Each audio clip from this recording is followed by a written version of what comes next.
नमस्कार, बहुत स्वागत है आपका। मैं हूं आपके साथ सुमित शर्मा। छत्तीसगढ़ की सत्ता हासिल करने के लिए आदिवासियों का साथ बेहद जरूरी है। उन्हें लुभाने का प्रयास हर पार्टी करती है। प्रदेश की सरकार खुद को आदिवासियों का सबसे बड़ा हितैषी बताते हुए धूमधाम से आदिवासी दिवस मनाने की तैयारी में है, जबकि बीजेपी लगातार सरकार पर आदिवासियों की उपेक्षा करने का आरोप लगा रही है।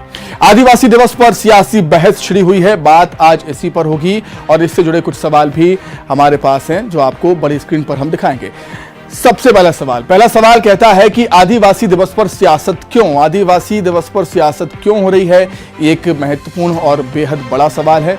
दूसरे सवाल की बात कर लेते हैं कि आदिवासियों का हितैषी कौन है? हालांकि दोनों ही दल, बीजेपी, कांग्रेस, दोनों ही दल आदिवासियों को अपने हितैषी बताते हैं, लेकिन सच में हितैषी कौन है? तीसरा सवाल है आदिवासियों की उपेक्षा के आरोप में कितना दम है? जिस तरीके से आदिवासियों की उपेक्षा करने के आरोप दोनों ही दल लगाते हैं, उस आरोप में कितना दम है? चौथा सवाल ये कहता है प्रदेश में क्या आदिवासियों को मिला है अधिकार? ये एक बेहद महत्वपूर्ण सवाल है कि क्या प्रदेश में आदिवासियों को अधिकार मिला है उनका?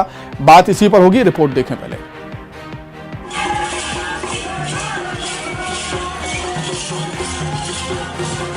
छत्तीसगढ़ में कल विश्व आदिवासी दिवस धूमधाम से मनाया जाएगा। प्रदेश सरकार ने बड़े स्तर पर इसके लिए तैयारियां की हैं। आदिवासी दिवस पर जिला स्तर पर कार्यक्रम किए जाएंगे, जिनमें सीएम भूपेश बघेल समेत मंत्री और विधायक शामिल होंगे। आदिवासी दिवस की तैयारियों के साथ सियासत भी लगातार जारी है। बीजेपी आदिवासियों के मुद्दे पर सरकार को घेर रही है, आदिवासियों के हित में काम न करने के आरोप लगा रही है। तो वहीं सीएम भूपेश बघेल ने इस पर जवाब दिया है। उन्होंने कहा कि बीजेपी के 15 साल के शासन में आदिवासियों को लूटा गया, उनकी जमीन छीनी गई, शिक्षा से दूर रखा गया। उन्होंने दावा किया कि प्रदेश में आदिवासी अब विकास की राह पर आगे बढ़ रहे हैं। आदिवासियों के लिए हम लोगों ने जो काम किया है, आज प्रत्येक आदिवासी अपने आप को गौरवान्वित महसूस कर रहा है, पूरे छत्तीसगढ़ गौरवान्वित महसूस कर रहा है।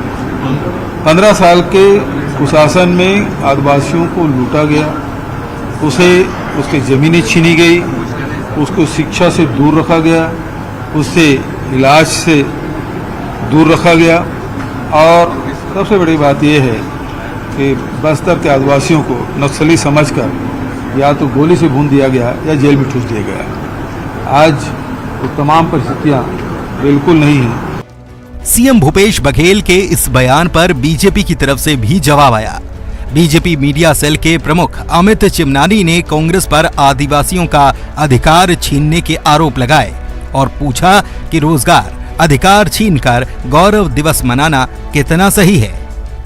आदिवासी दिवस को गौरव दिवस के रूप में मनाया ही जाना चाहिए, लेकिन कांग्रेस जिसने आदिवासियों से शिक्षा का, रोजगार का, स्वास्थ्य का अधिकार छीना है, सुरक्षा का अधिकार छीना है, वो किस गौरव का अनुभव कर रही है? ये आदिवासी समाज और प्रदेश की जनता उनसे पूछ रही है।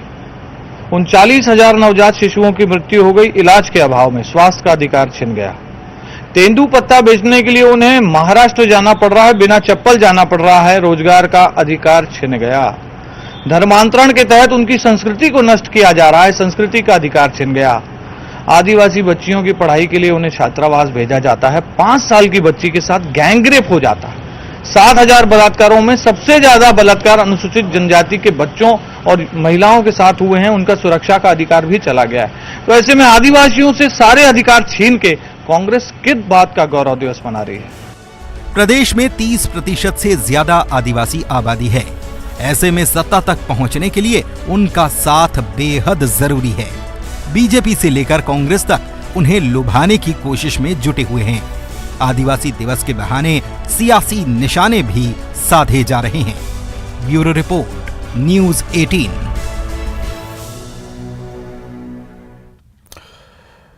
तो छत्तीसगढ़ में जब जब आदिवासियों की बात होती है, बहस गरमा जाती है और इसी महत्वपूर्ण विषय पर चर्चा करने के लिए दो खास मेहमान हमारे साथ जुड़े हुए हैं। बीजेपी से हैं मुकेश शर्मा जी। मुकेश शर्मा जी, बहुत स्वागत है। और कांग्रेस की तरफ से हैं कांग्रेस प्रवक्ता वंदना राजपूत जी। वंदना जी, आपका भी बहुत स्वागत करता हूं मैं।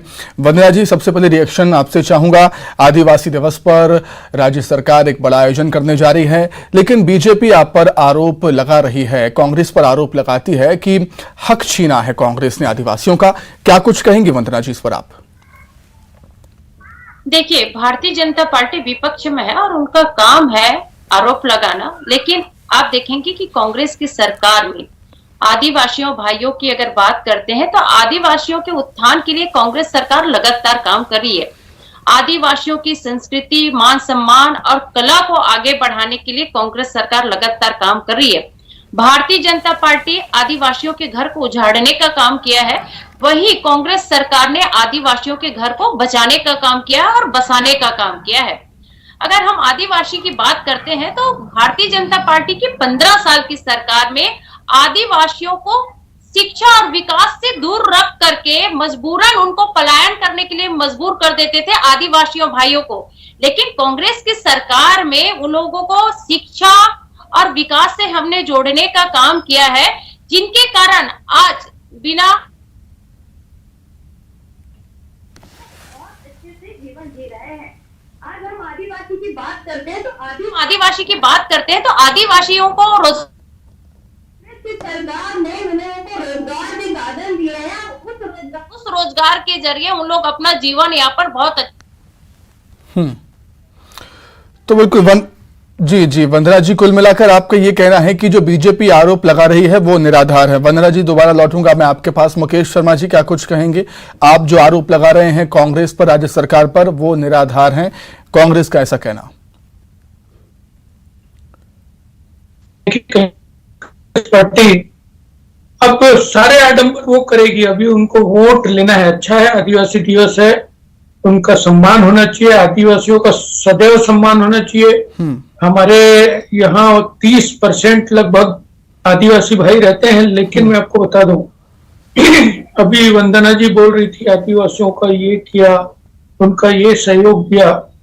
तो आदिवासियों का सबसे बड़ा सम्मान आज तक यदि किसी ने किया तो हमने किया है, और देश के सर्वोच्च पद पर एक आदिवासी बहन को बिठा के और उनको राष्ट्रपति पद तक पहुंचा के, तब कहां थी कांग्रेस पार्टी? क्यों विरोध हुआ?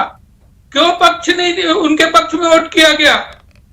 वो चाहती थी सहयोग मिले। इतने बड़े आदिवासी बहुल प्रदेश के अंदर में उनका विरोध क्यों हुआ? क्यों उनका साथ नहीं दिया गया? तो कहीं ना कहीं कांग्रेस की कथनी और करनी में फर्क है। ये दिखावा करते हैं, आडंबर करते हैं, इनके मन में कुछ है, कहते कुछ है। यदि वास्तव में आदिवासी हित की बात तो कोई सोचता है तो मुकेश जी, आपने शुरुआत में ये कहा कि कांग्रेस को आदिवासी वोट चाहिए, क्या बीजेपी को आदिवासी वोट नहीं चाहिए क्या? निश्चित रूप से चाहिए, और उनका वोट हमको मिलते रहा, उनका सहयोग मिलते रहा, लेकिन कभी आदिवासी समाज के भाई इतने परेशान नहीं हुए जितने इस 4.5 साल के कार्यकाल में हुए हैं। सड़कों पे आना पड़ा उनको, धर्मांतरण को लेके सड़क पे आए, वो आरक्षण को लेके लगातार 1 साल से परेशान चल रहे हैं। कौन जिम्मेदार है? तो कहीं ना कहीं कांग्रेस पार्टी को सत्ता हासिल करने तक सब कुछ याद होता है। जब ये सत्ता में आ जाते हैं तो ये सब कुछ भूल जाते हैं। कहीं ना कहीं कांग्रेस पार्टी आदिवासियों के हितों से इनका कोई लेना देना नहीं है। भारतीय जनता पार्टी जब छत्तीसगढ़ का राज्य बना रही थी, उसके पीछे का बहुत बड़ा कारण यही था कि हमारे आदिवासी भाइयों को उनका हक मिले, छत्तीसगढ़ राज्य बने, छत्तीसगढ़ तक विकास पहुंचे, छत्तीसगढ़ बीमारू क्षेत्र से निकल के एक विकसित राज्य के श्रेणी में जाके खड़े हो, और वो हमने किया था। क्या हुआ 4.5 साल में? क्या किया इन्होंने 4.5 साल के अंदर? पूरे के पूरे छत्तीसगढ़ में विकास की गति थम सी गई है। अब ये बातें कहेंगे दुनिया भर की, हमने ये किया, हमने वो किया, सब कुछ किया इन्होंने खाली कागजों में, खाली प्रचार प्रसार किया, इसके अलावा कुछ भी नहीं किया। कुछ भी बताने लायक नहीं है। एक भी काम, एक भी योजना जिसको इन्होंने लागू किया हो, क्रियान्वयन किया हो, उसका परिणाम आया हो, एक भी योजना इनके पास बताने के लिए नहीं है। त्रस्त है पूरी जनता, सभी वर्ग के लोग परेशान हैं, और उसमें सबसे ज्यादा आदिवासी भाइयों को परेशानी हुई है। ठीक है मुकेश जी, दोबारा लौटूंगा। मुकेश जी, दोबारा लौटता हूं। वंदना जी, सत्ता में आने के बाद आदिवासियों के लिए जो वादे दावे जो किए गए थे वो आप भूल गए हैं, ये कह रहे हैं मुकेश जी? देखिए मुकेश जी, अगर आदिवासी भाइयों के साथ में जाकर के रहे, उनके संपर्क में रहे, तब पता चलेगा। इन लोग महल में बैठ करके आदिवासियों की बात करते हैं। इन लोगों को तो झूठ कैसे बोलना है, ऊपर से आदेश आ जाता है भैया। तो इन लोग ट्रेनिंग लेकर के आते हैं। अगर आदिवासियों की बात चल रही है तो आपको आदिवासी क्षेत्र में जाकर के पता करना चाहिए।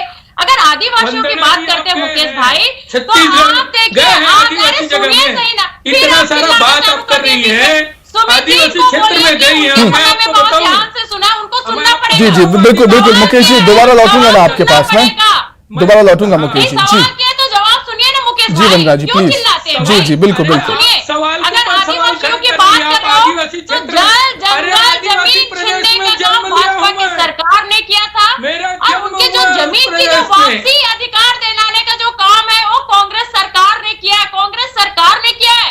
आप आदिवासियों को शिक्षा से दूर रखते थे, कांग्रेस सरकार ने उसको शिक्षा से जोड़ने का काम किया है। आप लोग शराब के लिए वहां पर शराब की दुकान खोलते थे, किसने कांग्रेस खोला? सरकार ने स्कूल खोलने का काम किया है। कांग्रेस सरकार ने बच्चों को शिक्षा से जोड़ने के लिए अंग्रेजी माध्यम भी स्कूल खोलने का काम किया। आप तो हिंदी माध्यम की स्कूल नहीं चला पा रहे थे। वहां अच्छी स्वास्थ्य के लिए हम हाट बाजार क्लिनिक की योजना के माध्यम से हम वहां पर स्वास्थ्य की दृष्टि से भी काम कर रहे हैं।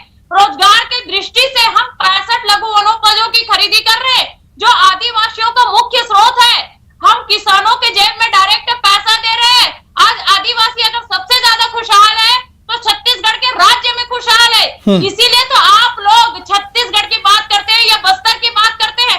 एक भी सीट अगर भाजपा की आई हो तो मेरे को मुकेश भाई बता दें। बिल्कुल बिल्कुल 15 साल वंदना जी की लौटता हूं, वंदना जी लौटूंगा। मुकेश जी से मेरा एक सवाल है, मुकेश जी से मेरा एक सवाल है। मुकेश जी, आप कह रहे हैं कि बीजेपी ने बहुत कुछ किया है आदिवासियों के लिए, मान लेते हैं 15 साल तक आपकी सरकार रही, आपने बहुत कुछ किया, फिर आप विधानसभा चुनाव हारे क्यों? देखिए, निश्चित रूप से सुमित जी, हम ये भी कह सकते हैं कि 15 साल इसी प्रदेश की जनता ने आशीर्वाद हमको दिया था, और 4.5 साल में क्या हाल हो गया इनका। निश्चित रूप से अब तुलना कर रही है ये इनके लोक लुभावने वादे। तो ये कांग्रेस की प्रवक्ता बहन कह रही थी झूठ की बात। अरे भाई, पूर्ण शराबबंदी की बात करते हैं और नहीं करते हैं पूर्ण शराबबंदी तो इसको झूठ बोलते हैं। नगरीय निकाय टैक्स को आधा करने की बात घोषणा पत्र में कहते हैं और नहीं करते हैं तो इसको झूठ कहते हैं। तो इनको समझा दीजिए कि झूठ माने क्या होता है।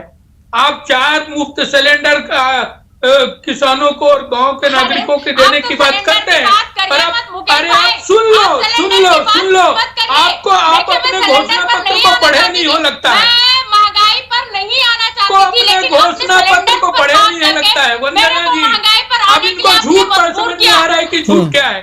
अब समझ में आ गया झूठ किसको बोलते हैं। इन्होंने अपना घोषणा पत्र तक नहीं पढ़ा है, इनको मालूम ही नहीं कि 4 सिलेंडर की बात इनकी सरकार ने की है। ये जाइए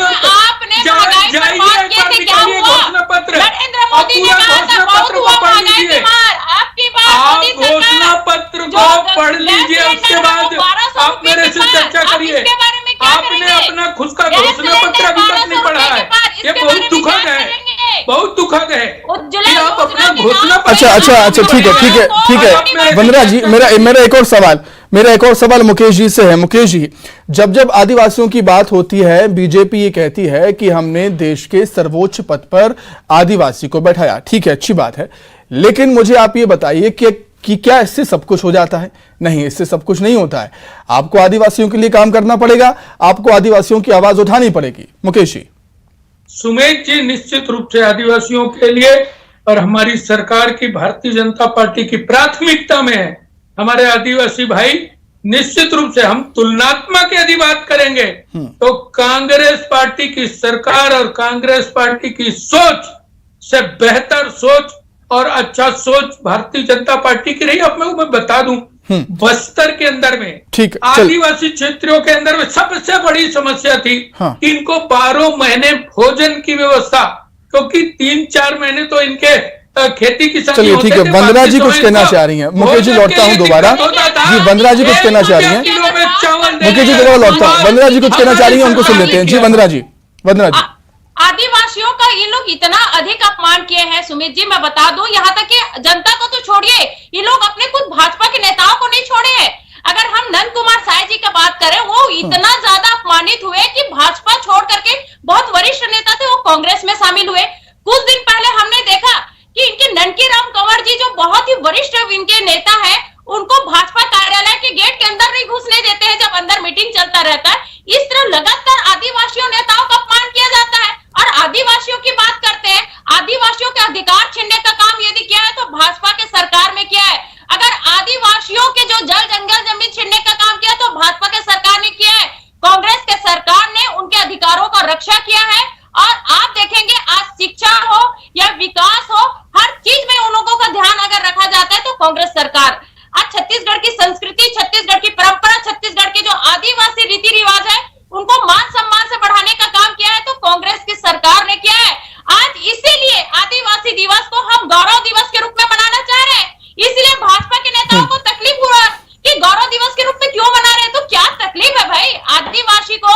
हम अगर आदिवासी की अगर बात करते हैं तो गुंडाधुर की अगर बात करते हैं, उन्होंने अपने देश के लिए न्यौछावर किया, तो आदिवासी दिवस को हम गौरव दिवस के रूप में मना रहे थे। ठीक है, एक आखिरी सवाल है मुकेश जी से मेरा।